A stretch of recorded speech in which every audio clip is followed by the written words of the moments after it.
Dodge ball ನಾವು referee ಆಗಲಿಲ್ಲ ಅಥವಾ ನಾವು ಕೋಚ್ ಆಗಿ ನಮ್ಮ ಹತ್ರ ಯಾವುದೇ ದಾಖಲೆ ಸರ್ಟಿಫಿಕೇಟ್ ಇಲ್ಲ ಅಂತ ಹೇಳಿದರೆ ನಮ್ಮನ್ನು ಯಾರೂ ಕೂಡ ಒಂದು ತಿರುಗಿ ನೋಡುವವರಿಲ್ಲ.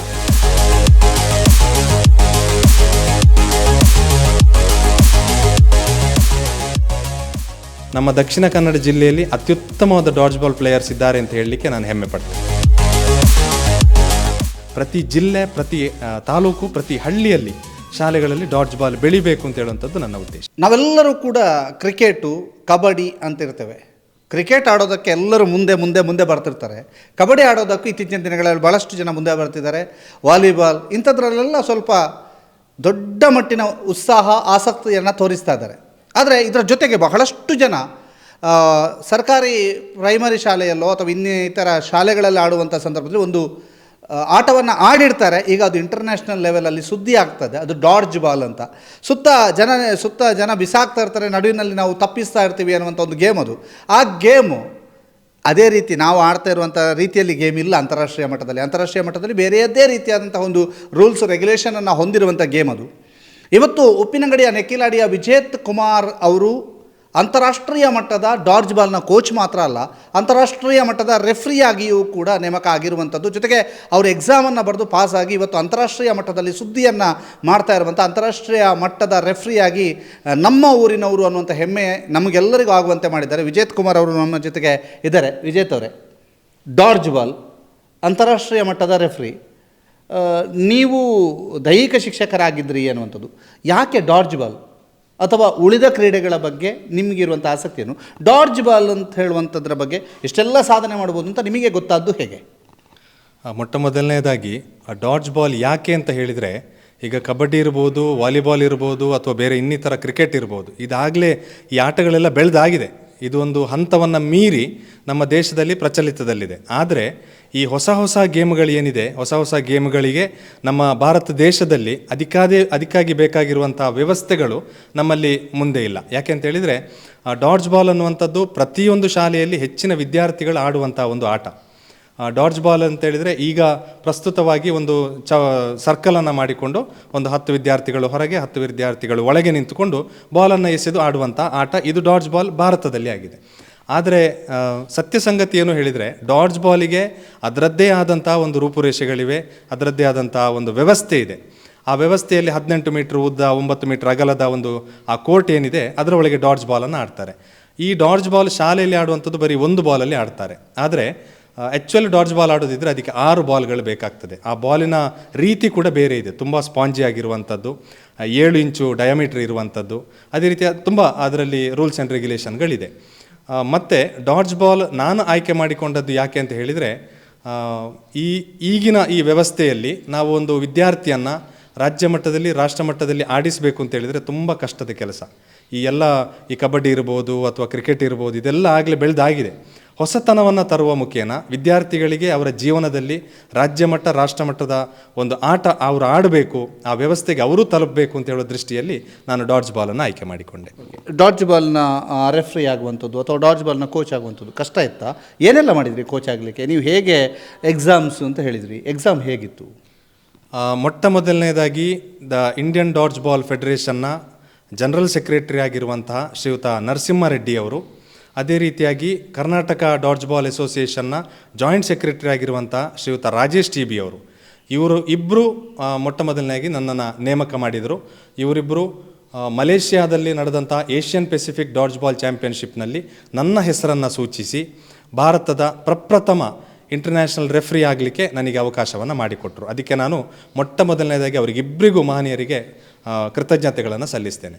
ಡಾಡ್ಜ್ ಬಾಲ್ ನಾವು ರೆಫ್ರಿ ಆಗಲಿಲ್ಲ ಅಥವಾ ನಾವು ಕೋಚ್ ಆಗಿ ನಮ್ಮ ಹತ್ರ ಯಾವುದೇ ದಾಖಲೆ ಸರ್ಟಿಫಿಕೇಟ್ ಇಲ್ಲ ಅಂತ ಹೇಳಿದರೆ ನಮ್ಮನ್ನು ಯಾರೂ ಕೂಡ ಒಂದು ತಿರುಗಿ ನೋಡುವವರಿಲ್ಲ. ಆ ನಿಟ್ಟಿನಲ್ಲಿ ಡಾಡ್ಜ್ ಬಾಲ್ ರೆಫ್ರಿ ಆಗಬೇಕು, ಡಾಡ್ಜ್ ಬಾಲ್ ಕೋಚ್ ಆಗಬೇಕು ಅಂತೇಳೋ ದೃಷ್ಟಿಯಲ್ಲಿ ನಾನು ಮಲೇಷ್ಯಾಕ್ಕೆ ಹೋಗಿ 3 ದಿವಸಗಳ ಕಾಲ ಅಲ್ಲಿ ನಾನು ಟ್ರೈನಿಂಗನ್ನು ಪಡೆದು ಎಕ್ಸಾಮನ್ನು ಬರೆದು ಉತ್ತಮ ರೀತಿಯಲ್ಲಿ ತೇರ್ಗಡೆಯಾಗಿ ನಾನೀಗ ವರ್ಲ್ಡ್ ಡಾಡ್ಜ್ ಬಾಲ್ ಫೆಡರೇಷನ್ನ ಮೆಂಬರ್ ಆಗುವುದರ ಜೊತೆಗೆ ಇಡೀ ವರ್ಲ್ಡ್ನಲ್ಲಿ ಎಲ್ಲಿ ಕೂಡ ಬೇಕಾದರೂ ಅವರು ರೆಕಮೆಂಡ್ ಮಾಡಿದಾಗ ನಾವು ಹೋಗಿ ಯಾವುದೇ ದೇಶಕ್ಕೆ ಬೇಕಾದರೂ ಹೋಗಿ ನಾವು ರೆಫ್ರಿಯಾಗಿ ಮ್ಯಾಚ್ಗಳನ್ನು ಮಾಡ್ಬೋದು ಅಥವಾ ನಾವು ಕೋಚಿಂಗನ್ನು ಮಾಡ್ಬೋದು. ವಿಜೇತ್ ಕುಮಾರ್ ಅವರು, ದೈಹಿಕ ಶಿಕ್ಷಣದಲ್ಲಿ ಆಸಕ್ತಿಯನ್ನು ಹೊಂದಿದ್ದು ಯಾಕೆ? ಬಾಲ್ಯದಲ್ಲಿ ಅಥವಾ ನೀವು ನಿಮ್ಮ ಶಾಲಾ ದಿನಗಳಲ್ಲಿ ಏನಾದರೂ ಆಡ್ತಾ ಇದ್ರಾ? ಯಾವ ಗೇಮನ್ನು ಆಡ್ತಾ ಇದ್ರಿ? ನಾನಿದರಲ್ಲಿ 2 ಜನರ ಹೆಸರನ್ನು ಉಲ್ಲೇಖ ಮಾಡಲೇಬೇಕು. ಒಂದು, ನಾನು ಕಲ್ತದ್ದು ಇಂದ್ರಪ್ರಸ್ಥ ವಿದ್ಯಾಲಯ ಉಪ್ಪಿನಂಗಡಿ ಸಂಸ್ಥೆಯಲ್ಲಿ 1ನೇ ಮೌಂಟೇಸರಿಯಿಂದ 10ನೇ ತರಗತಿವರೆಗೆ. ಅಲ್ಲಿ ಏನಾಯಿತು ಅಂತೇಳಿದರೆ, ಶ್ರೀಯುತ USA ನಾಯಕ್ ಅವರ ಮಾರ್ಗದರ್ಶನದಲ್ಲಿ ಆ ಸಂಸ್ಥೆ ನಡೀತಾ ಇತ್ತು. ಅಲ್ಲಿಯ ಪ್ರಾಂಶುಪಾಲರಾಗಿದ್ದವರು ಶ್ರೀಯುತ ರವೀಂದ್ರ ದರ್ಬೆ ಅಂತ ಹೇಳುವವರು. ಹಾಗೆ ನಾನು 10ನೇ ಕ್ಲಾಸಲ್ಲಿರುವಾಗ ದೈಹಿಕ ಶಿಕ್ಷಣ ಶಿಕ್ಷಕರಾಗಿದ್ದವರು ಶ್ರೀಯುತ ಮೋನಪ್ಪ ಪಟ್ಟೆ ಅಂತೇಳಿ. ಒಂದು ಸಲ ಹೀಗೆ ಒಂದು ಕಬಡ್ಡಿ ಈವೆಂಟ್ ನಡೀತಿರುವಂಥ ಸಂದರ್ಭದಲ್ಲಿ ಪ್ರಾಂಶುಪಾಲರು ಮತ್ತು ದೈಹಿಕ ಶಿಕ್ಷಕರು ಒಟ್ಟಿಗೆ ಬಂದು ನನ್ನ ಹೆಗಲನ್ನು ಮುಟ್ಟಿ ಹೇಳಿದರು, ಏನು ನೀವು ದೈಹಿಕ ಶಿಕ್ಷಕರಾಗ್ತಿರೋ ಏನೋ ಅಂತೇಳಿ. ಅಲ್ಲಿಂದ ನನಗೆ ದೈಹಿಕ ಶಿಕ್ಷಣದಲ್ಲಿ ಒಲವು ಮೂಡಿ ನಾನು ದೈಹಿಕ ಶಿಕ್ಷಣ ವೃತ್ತಿಯನ್ನು ಆಯ್ಕೆ ಮಾಡಿಕೊಂಡೆ. ಮಂಗಳೂರು ವಿಶ್ವವಿದ್ಯಾನಿಲಯದಲ್ಲಿ 2013-14ನೇ ಸಾಲಿನ ಆಳ್ವಾಸ್ ದೈಹಿಕ ಶಿಕ್ಷಣ ವಿಭಾಗದಲ್ಲಿ ನಾನು BPEd ಕೋರ್ಸನ್ನು ಮುಗಿಸಿ ಮಂಗಳೂರು ವಿಶ್ವವಿದ್ಯಾನಿಲಯಕ್ಕೆ ಪ್ರಥಮ ರ್ಯಾಂಕನ್ನು ಪಡೆದಿರ್ತೇನೆ. ದೈಹಿಕ ಶಿಕ್ಷಣ ಅಂತಂದ ಕೂಡಲೇ ಅಂದರೆ ಒಂದಷ್ಟು ಶ್ರಮ, ಒಂದಷ್ಟು ಈಗ ಕ್ಲಾಸ್ನ ಒಳಗಡೆ ಪಾಠ ಮಾಡೋದಕ್ಕೂ ದೈಹಿಕ ಶಿಕ್ಷಣಕ್ಕೂ ಬಹಳ ವ್ಯತ್ಯಾಸ ಇರುತ್ತೆ. ನಿಮಗೆ ಈಗ ನೀವು ಫಸ್ಟು ಯಾವ ಸಂಸ್ಥೆಯಲ್ಲಿ ಕೆಲಸ ಮಾಡಿದ್ರಿ, ಮತ್ತು ಈ ಡಾಡ್ಜ್ ಬಾಲ್ನತ್ತ ಒಲವು ಹೇಗೆ ಬಂತು? ಪ್ರಪ್ರಥಮವಾಗಿ ಈಗಿನ ದೈಹಿಕ ಶಿಕ್ಷಕರು ಅಂತ ಹೇಳಿದರೆ ಅವರು ಆಟಕ್ಕೂ ಸೈ ಪಾಠಕ್ಕೂ ಸೈ ಅಂತ ಹೇಳುವಂಥದ್ದು. ಯಾಕೆಂತ ಹೇಳಿದರೆ ಈಗಿನ ಸಿಸ್ಟಮಲ್ಲಿ 6ನೇ ಕ್ಲಾಸಿಂದ 10ನೇ ಕ್ಲಾಸಿನವರೆಗೆ ಪಠ್ಯಪುಸ್ತಕ ಇದೆ. ಪ್ರತಿಯೊಬ್ಬ ದೈಹಿಕ ಶಿಕ್ಷಕನೂ ಕೂಡ ಕ್ಲಾಸಿನೊಳಗೂ ಪಾಠ ಮಾಡಬೇಕು, ಅದೇ ರೀತಿಯಾಗಿ ಪ್ರಾಕ್ಟಿಕಲ್ ಕ್ಲಾಸನ್ನು ಗ್ರೌಂಡಿನಲ್ಲಿಯೂ ತಗೊಳ್ಬೇಕು. ಹಾಗಿರುವಾಗ ನನಗೆ ಏನು ಅಂತ ಹೇಳಿದರೆ, ಮಕ್ಕಳೊಂದಿಗೆ ನೋಡಿ, ಒಂದು ಸಂಸ್ಥೆಯಲ್ಲಿ 4-5 ವಿಜ್ಞಾನ ಶಿಕ್ಷಕರಿರ್ತಾರೆ ಅಥವಾ ಸಮಾಜ ಶಿಕ್ಷಕರಿರ್ತಾರೆ, ಆದರೆ ಒಂದು ಶಾಲೆಗೆ ದೈಹಿಕ ಶಿಕ್ಷಕರು ಒಬ್ಬರೇ ಇರುವಂಥದ್ದು. ಹೇಗೆ ಪ್ರಾಂಶುಪಾಲರು ಪ್ರಥಮವಾಗಿ ವ್ಯವಸ್ಥೆಯನ್ನು ನೋಡಿಕೊಳ್ತಾರ, ದ್ವಿತೀಯವಾಗಿ ಸಂಸ್ಥೆಯನ್ನು ಮುನ್ನಡೆಸುವವರು ದೈಹಿಕ ಶಿಕ್ಷಕರು ಯಾವತ್ತೂ ಕೂಡ. ಆ ನಿಟ್ಟಿನಲ್ಲಿ ನಾನು ದೈಹಿಕ ಶಿಕ್ಷಣವನ್ನು ಆಯ್ಕೆ ಮಾಡಿಕೊಂಡೆ. ಅದರ ಜೊತೆಗೆ ಡಾಡ್ಜ್ ಬಾಲ್ ಯಾಕೆ ಅಂತ ಹೇಳಿದರೆ, ಸಂಸ್ಥೆಯಲ್ಲಿ ನಾನು ವಿದ್ಯಾರ್ಥಿಯಾಗಿರುವಾಗ ಆಟ ಆಡ್ತಾ ಇದ್ದೆ. ಆ ನಂತರದಲ್ಲಿ ನಾನು ಜೂನಿಯರ್ ಬಾಯ್ಸ್ ತಂಡವನ್ನು, ಥ್ರೋಬಾಲ್ ತಂಡವನ್ನು ನಮ್ಮ ಸಂಸ್ಥೆಯಿಂದ, ನಾನು ಕೆಲಸ ಮಾಡ್ತಿದ್ದಂಥ ಇಂದ್ರಪ್ರಸ್ಥ ವಿದ್ಯಾಲಯ ಸಂಸ್ಥೆಯಿಂದ ಹರಿಯಾಣದಲ್ಲಿ ನಡೆದಂಥ ನ್ಯಾಷನಲ್ ಚಾಂಪಿಯನ್ಶಿಪ್ಪಿಗೆ ನಾನು ವಿದ್ಯಾರ್ಥಿಗಳನ್ನು ಕರ್ಕೊಂಡು ಹೋಗಿದ್ದೆ. ಅಲ್ಲಿ ನನಗೆ ಪ್ರಾರ್ಥನಾ ಎಜುಕೇಷನ್ ಇನ್ಸ್ಟಿಟ್ಯೂಷನ್ನ ದೈಹಿಕ ಶಿಕ್ಷಕರಾಗಿರ್ತಕ್ಕಂಥ ರಾಜೇಶ್ ಅವರು ನನಗೆ ಪರಿಚಯ ಆಗಿ, ಕರ್ನಾಟಕ ರಾಜ್ಯದ ಅಸೋಸಿಯೇಷನ್ ಡಾಡ್ಜ್ ಬಾಲ್ ಅಸೋಸಿಯೇಷನ್ನ ಜಾಯಿಂಟ್ ಸೆಕ್ರೆಟರಿ ಅವರು ಪರಿಚಯ ಆಗಿ ನನಗೆ ಈ ಗೇಮಿನ ಬಗ್ಗೆ, ನೋಡಿ ಸರ್ ಇದು ಈ ಥರ ಅಲ್ಲ, ಸಂಪೂರ್ಣವಾಗಿ ಅದಕ್ಕೆ ವ್ಯವಸ್ಥೆ ಇದೆ, ರೂಲ್ಸ್ ಆ್ಯಂಡ್ ರೆಗ್ಯುಲೇಷನ್ ಇದೆ. ಆ ನಿಟ್ಟಿನಲ್ಲಿ ಅವರು ನನಗೆ ಎಲ್ಲವನ್ನ ಹೇಳಿಕೊಟ್ಟು, ಅವರು ಬೆಂಗಳೂರಲ್ಲಿರುವಂಥದ್ದು, ಅವರ ಜೊತೆ ಫೋನ್ ಸಂಪರ್ಕದ ಮೂಲಕ ನಾನು ಎಲ್ಲವನ್ನ ಕಲಿತುಕೊಂಡೆ. ಈಗ ನನಗೆ ದ ಇಂಡಿಯನ್ ಡಾಡ್ಜ್ ಬಾಲ್ ಫೆಡರೇಷನ್ನಲ್ಲಿ ಬಾಲ್ ಆ್ಯಂಡ್ ಇಕ್ವಿಪ್ಮೆಂಟ್ ಇನ್ಚಾರ್ಜ್ ಆಗಿ ನನ್ನನ್ನು ನೇಮಕ ಮಾಡಿದ್ದಾರೆ. ಓಕೆ, ನೀವು ಈಗ ಇಲ್ಲಿ ದೈಹಿಕ ಶಿಕ್ಷಕರಾಗಿದ್ದೀರಿ, ಯೂನಿವರ್ಸಿಟಿಯಲ್ಲಿ ಈಗ ಶಿಕ್ಷಣ ಬೋಧಿಸ್ತಾ ಇದ್ದೀರಿ. ಇಲ್ಲಿ ಯಾರಾದರೂ ಎಷ್ಟು ಜನ ದಕ್ಷಿಣ ಕನ್ನಡದಲ್ಲಿ ಬಹಳ ಅತ್ಯುತ್ತಮ ಡಾಡ್ಜ್ ಬಾಲ್ ಆಟಗಾರರಿದ್ದಾರೆ? ನಾನು 8 ವರ್ಷಗಳ ಕಾಲ ನಾನು ಇಂದ್ರಪ್ರಸ್ಥ ವಿದ್ಯಾಲಯದಲ್ಲಿ ನಾನು ದೈಹಿಕ ಶಿಕ್ಷಕನಾಗಿದ್ದು, ಈಗ ನಾನು masters in physical education Mangaluru ವಿಶ್ವವಿದ್ಯಾನಿಲಯದಲ್ಲಿ 4th ಸೆಮ್ಮಲ್ಲಿ, ಅಂದರೆ ಕೊನೆಯ ಸೆಮ್ಮಲ್ಲಿ ನಾನೀಗ ಕಲಿತಾ ಇದ್ದೇನೆ. ನಮ್ಮ ದಕ್ಷಿಣ ಕನ್ನಡ ಜಿಲ್ಲೆಯಲ್ಲಿ ಅತ್ಯುತ್ತಮವಾಗಿರ್ತಕ್ಕಂಥ ಡಾಡ್ಜ್ ಬಾಲ್ ಆಟಗಾರರಿದ್ದಾರೆ. ಯಾಕೆ ಅಂತ ಹೇಳಿದರೆ, ಪಕ್ಕದ ಬೆಳ್ತಂಗಡಿ ತಾಲೂಕಿನ ಅಭಿಶ್ರುತ್ ಅಂತ ಹೇಳುವ ಹುಡುಗ ಅತ್ಯುತ್ತಮ ಡಾಡ್ಜ್ ಬಾಲ್ ಆಟಗಾರ. ಅವನಿಗೆ ಇಂಟರ್ನ್ಯಾಷನಲ್ಗೆ ಸೆಲೆಕ್ಷನ್ ಸಿಕ್ಕಿತು, ಆದರೆ ಈ ದುಡ್ಡಿನ ವ್ಯವಸ್ಥೆ ಇಲ್ಲದ ಕಾರಣ ಅವನಿಗೆ ಇಂಟರ್ನ್ಯಾಷನಲ್ ಈವೆಂಟಿಗೆ ಬರಲಿಕ್ಕಾಗಲಿಲ್ಲ. ಅದೇ ರೀತಿಯಾಗಿ ಮಂಗಳೂರು ವಿಶ್ವವಿದ್ಯಾನಿಲಯದ 3 ವಿದ್ಯಾರ್ಥಿಗಳು, 2 ಹುಡುಗಿಯರು 1 ಹುಡುಗ, ನ್ಯಾಷನಲ್ಸ್ ಲೆವೆಲಲ್ಲಿ ಅತ್ಯುತ್ತಮ ಪ್ರದರ್ಶನ ನೀಡಿ ನಮ್ಮ ಕರ್ನಾಟಕ ರಾಜ್ಯವನ್ನು ಪ್ರತಿನಿಧಿಸಿ ಪ್ರಥಮ ಸ್ಥಾನವನ್ನು ಪಡೆದಿರ್ತಾರೆ. ಅದೇ ರೀತಿಯಾಗಿ ಅಕ್ಷಯ ಕಾಲೇಜು, ಅವರು ಕೂಡ ಅಕ್ಷಯ ಕಾಲೇಜಿನ 12 ವಿದ್ಯಾರ್ಥಿಗಳು ಸೈಂಟ್ ಫ್ರಾನ್ಸಿಸ್ನಲ್ಲಿ ನಡೆದಂಥ ಸ್ಟೇಟ್ ಲೆವೆಲ್ ಡಾಡ್ಜ್ ಬಾಲ್ ಚಾಂಪಿಯನ್ಶಿಪ್ನಲ್ಲಿ ಅತ್ಯುತ್ತಮ ಪ್ರದರ್ಶನ ನೀಡಿ ಬಾಲಕಿಯರ ತಂಡ ನಮ್ಮ ಕರ್ನಾಟಕ ರಾಜ್ಯ ಚಾಂಪಿಯನ್ಶಿಪ್ನಲ್ಲಿ ನಮ್ಮ ದಕ್ಷಿಣ ಕನ್ನಡ ಜಿಲ್ಲೆಗೆ 2ಯ ಸ್ಥಾನವನ್ನು ಪಡೆದಿರ್ತಾರೆ. ಹಾಗಾಗಿ ನಮ್ಮ ದಕ್ಷಿಣ ಕನ್ನಡ ಜಿಲ್ಲೆಯಲ್ಲಿ ಅತ್ಯುತ್ತಮವಾದ ಡಾಡ್ಜ್ ಬಾಲ್ ಪ್ಲೇಯರ್ಸ್ ಇದ್ದಾರೆ ಅಂತ ಹೇಳಲಿಕ್ಕೆ ನಾನು ಹೆಮ್ಮೆ ಪಡ್ತೇನೆ. ಭಾರತದಾದ್ಯಂತ ಡಾಡ್ಜ್ ಬಾಲ್ ಭವಿಷ್ಯ ನಿಮಗೆ ಹೇಗೆ ಕಾಣ್ತಾ ಇದೆ? ಯಾವ ರಾಜ್ಯದಲ್ಲಿ ಬಲಾಢ್ಯವಾಗಿದೆ ಅಥವಾ ಭವಿಷ್ಯ ಹೇಗಿದೆ ಭಾರತದಲ್ಲಿ? ಭವಿಷ್ಯದ ದೃಷ್ಟಿಯಲ್ಲಿ ಹೇಳುವುದಿದ್ದರೆ, ನಮ್ಮ ದೇಶ, ನಾನು ಕಂಡ ಮಟ್ಟಿಗೆ ನಮ್ಮ ದೇಶದಲ್ಲಿ ಅತ್ಯುತ್ತಮ ಕ್ರೀಡಾಪಟುಗಳು ಮುಂದೆ ಸಾಗಿ ಬರುವಂಥದ್ದು ನಮ್ಮ ಕರ್ನಾಟಕ ರಾಜ್ಯದಿಂದ. ಹಾಗಾಗಿ ನಮ್ಮ ಕರ್ನಾಟಕ ರಾಜ್ಯದ ತಂಡ ಬಲಿಷ್ಠವಾದ ತಂಡ. ಯಾಕೆಂತ ಹೇಳಿದರೆ, ಸೀನಿಯರ್ ಮೆನ್ ವಿಭಾಗದಲ್ಲಿ ನ್ಯಾಷನಲ್ಸಲ್ಲಿ ನಾವು ವಿನ್ನರ್ಸ್ ಆಗಿದ್ದೇವೆ, ವುಮೆನ್ ವಿಭಾಗದಲ್ಲಿಯೂ ನಾವು ವಿನ್ನರ್ಸ್ ಆಗಿದ್ದೇವೆ, ಜೂನಿಯರ್ ಬಾಯ್ಸ್ ವಿಭಾಗದಲ್ಲಿಯೂ ನಾವು ವಿನ್ನರ್ಸ್ ಆಗಿದ್ದೇವೆ. ಆ ನಿಟ್ಟಿನಲ್ಲಿ ಡಾಡ್ಜ್ ಬಾಲ್ ಎನ್ನುವಂಥದ್ದು ಈಗ ಮಹಾರಾಷ್ಟ್ರದಲ್ಲಿದೆ, ಮಧ್ಯಪ್ರದೇಶದಲ್ಲಿದೆ, ಆಂಧ್ರ ಪ್ರದೇಶದಲ್ಲಿದೆ, ಹರಿಯಾಣದಲ್ಲಿದೆ, ಆನಂತರ ಗೋವಾದಲ್ಲಿದೆ, ಇನ್ನಿತರ ಸುಮಾರು 22 ರಾಜ್ಯಗಳಲ್ಲಿ ಡಾಡ್ಜ್ ಬಾಲ್ ಆಟವನ್ನು ಆಡ್ತಾ ಇದ್ದಾರೆ. ಅವರವರದ್ದೇ ಆದಂತಹ ವ್ಯವಸ್ಥೆಯಲ್ಲಿ ಪ್ರತಿಯೊಂದಲ್ಲಿ ಕೂಡ ಅವರವರ ಅಸೋಸಿಯೇಷನ್ ಮಾಡಿಕೊಂಡು ಪ್ರೆಸಿಡೆಂಟ್ ಇರ್ಬೋದು, ಸೆಕ್ರೆಟರಿ ಇರ್ಬೋದು, ಉಳಿದ ಮೆಂಬರ್ಸ್ಗಳನ್ನು ಮಾಡಿಕೊಂಡು ವಿದ್ಯಾರ್ಥಿಗಳಿಗೆ ಡಾಡ್ಜ್ ಬಾಲನ್ನು ಕಳಿಸುವುದರ ಜೊತೆಗೆ ಡಾಡ್ಜ್ ಬಾಲನ್ನು ದೇಶದಲ್ಲಿ ಬೆಳೆಸ್ತಾ ಇದ್ದಾರೆ. ಈಗ ಕ್ರಿಕೆಟ್ ಆಡೋರದ್ದು ಆರ್ಥಿಕ ಗುಣಮಟ್ಟ ಅಂತ ಒಂದಿರ್ತದೆ, ಅದು ಬಹಳ ಮೇಲ್ಮಟ್ಟದಲ್ಲಿದೆ. ಕಬಡ್ಡಿ ಅಥವಾ ಇನ್ನಿತರ ಕೆಲವು ವಾಲಿಬಾಲ್ಗಳಲ್ಲಿ ಅವರಿಗೆ ಕೋಟಾದಡಿಯಲ್ಲಿ, ಆ ಕ್ರೀಡಾ ಕೋಟಾದಡಿಯಲ್ಲಿ ಬಹಳಷ್ಟು ಉತ್ತಮ ಸರ್ಕಾರಿ ಉದ್ಯೋಗಗಳು ಲಭಿಸ್ತವೆ. ಡಾಡ್ಜ್ ಬಾಲ್ಗೆ ಇಂಥ ಮಾನ್ಯತೆ ಸಿಗುವ ತುಂಬ ದಿನ ಆಗಬಹುದು. ನೀವು ಏನು ಅಂತ ಕೇಳಕ್ಕೆ ಬಯಸ್ತೀರಿ ಸರ್ಕಾರದ ಹತ್ರ? ಈಗ ಸರ್ಕಾರದಲ್ಲಿ ನಾವು ಮಾಡುವ ವಿನಂತಿ ಇಷ್ಟೇ, ಏನು ಅಂತ ಹೇಳಿದರೆ, ಈ ಹೊಸ ಹೊಸ ಆಟಗಳು ಏನು ಬರ್ತಾ ಇದೆ ಅದನ್ನು ಸ್ಕೂಲ್ ಗೇಮ್ ಫೆಡರೇಷನಲ್ಲಿ ಅವರು ಇನ್ಕ್ಲೂಡ್ ಮಾಡಬೇಕು.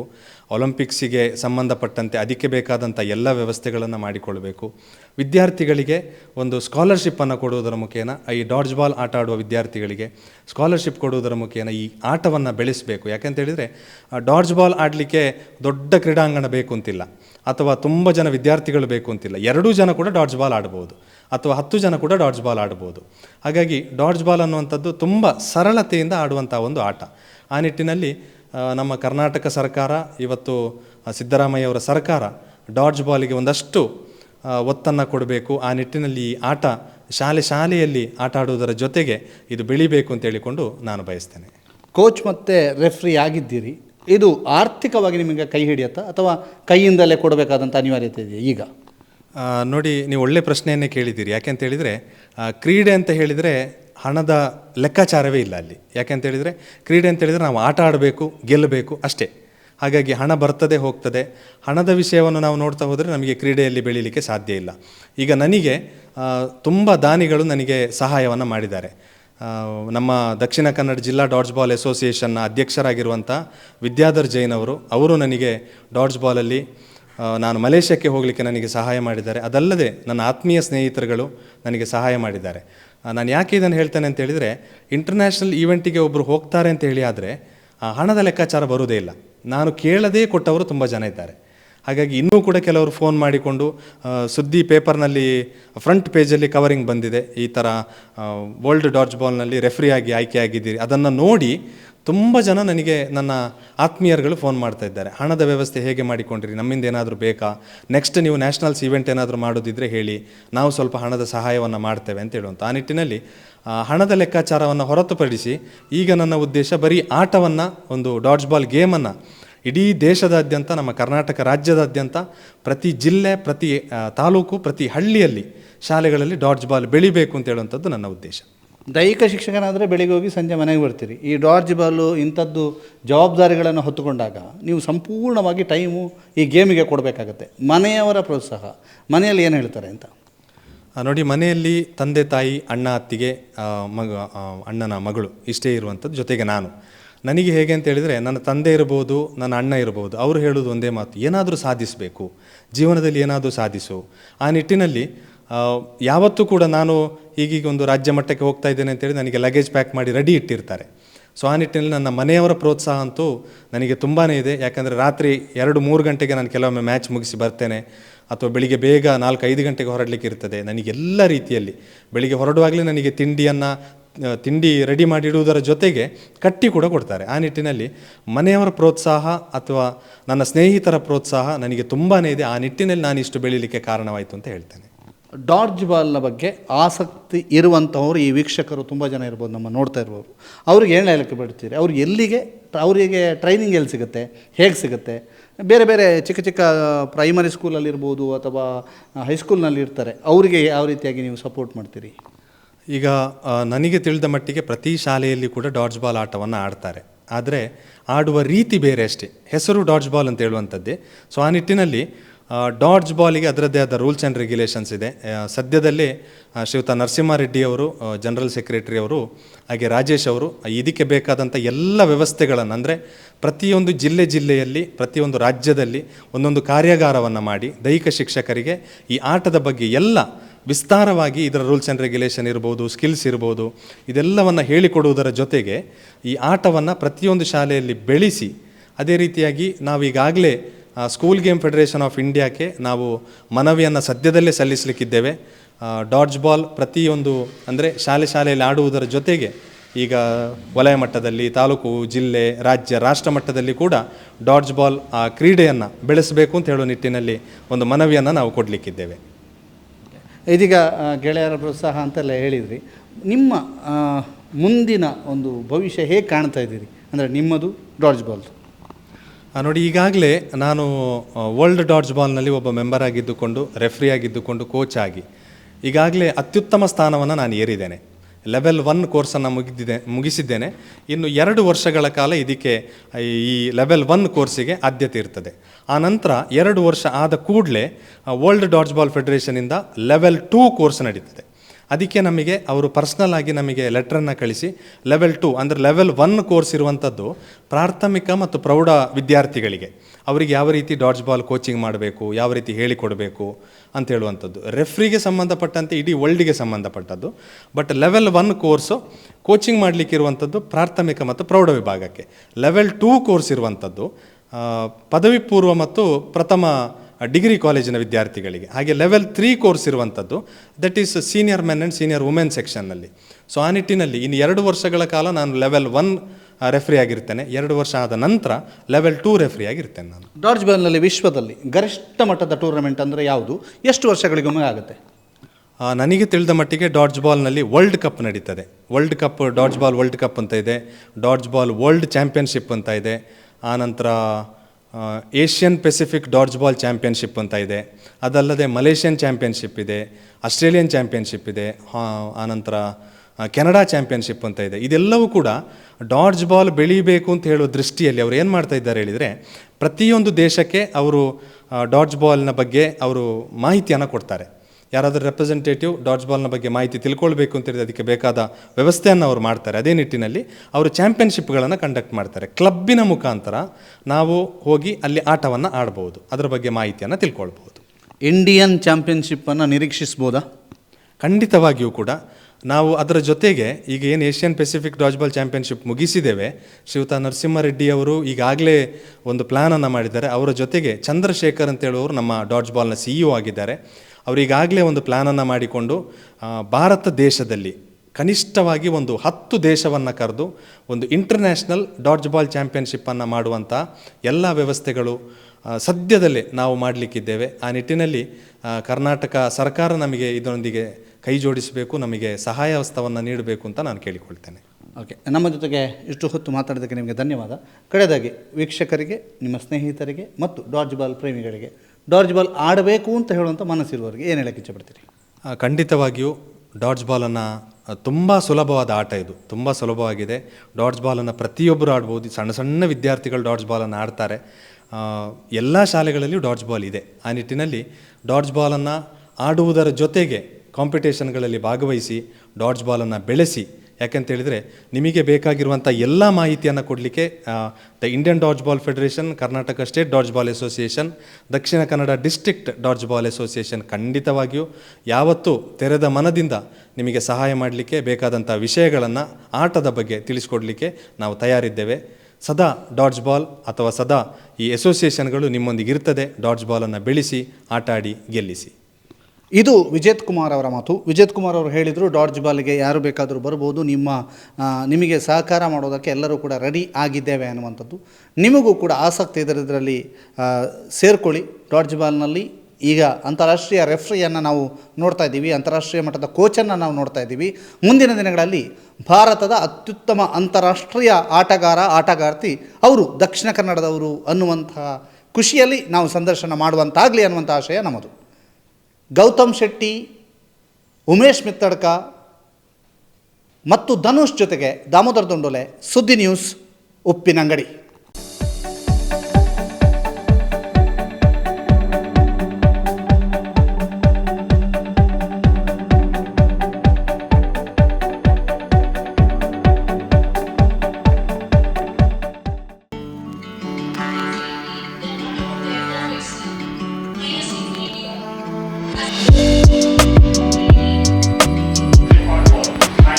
ವಿವೇಕಾನಂದ ಪದವಿ ಪೂರ್ವ ಕಾಲೇಜು ಪುತ್ತೂರು ಸಂಸ್ಕಾರಯುತ ಶಿಕ್ಷಣ ನೀಡುತ್ತಿರುವ ಪುತ್ತೂರಿನ ಏಕೈಕ ವಿದ್ಯಾಸಂಸ್ಥೆ. ನಿಗದಿತ ಕೋರ್ಸ್ಗಳ ಜೊತೆಗೆ CET, NEET, JEE, KVPY, CA foundation ಕೋರ್ಸ್ಗಳಿಗೆ ತರಬೇತಿ, ಅನುಭವಿ ಅಧ್ಯಾಪಕ ವೃಂದದಿಂದ ಬೋಧನೆ, ಸುಸಜ್ಜಿತ ವಿಶಾಲ ಪ್ರಯೋಗಾಲಯದ ಜೊತೆಗೆ ಗ್ರಂಥಾಲಯ, ವಿಶಾಲ ಮೈದಾನದ ಸೌಲಭ್ಯ, ಪ್ರತಿಭಾನ್ವಿತ ವಿದ್ಯಾರ್ಥಿಗಳಿಗೆ ವೇದಿಕೆಯಾಗಿ ರೇಡಿಯೋ ಪಾಂಚಜನ್ಯ ಮತ್ತು ವಿಕಸನ ಟಿವಿ, ಅರ್ಹ ಬಡ ವಿದ್ಯಾರ್ಥಿಗಳಿಗೆ ಉಚಿತ ಭೋಜನ ವ್ಯವಸ್ಥೆ, ವಿದ್ಯಾರ್ಥಿ ವೇತನ ಮತ್ತು ಉಚಿತ ಶಿಕ್ಷಣ, ವಿದ್ಯಾರ್ಥಿನಿಯರಿಗೆ ಕಾಲೇಜ್ ಕ್ಯಾಂಪಸ್ನಲ್ಲೇ ಪ್ರತ್ಯೇಕ ಹಾಸ್ಟೆಲ್ ವ್ಯವಸ್ಥೆ ಮತ್ತು ಕಾಲೇಜ್ ಬಸ್ನ ಸೌಕರ್ಯ.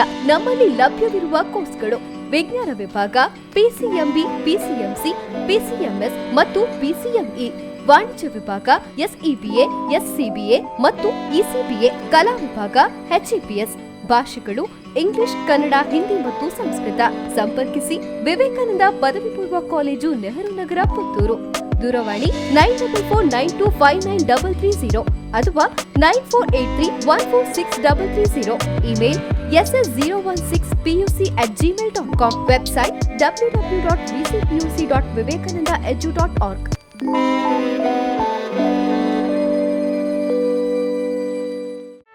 ಸುದ್ದಿ ಚಾನಲ್, ಕ್ಷಣ ಕ್ಷಣದ ಸುದ್ದಿಗಾಗಿ.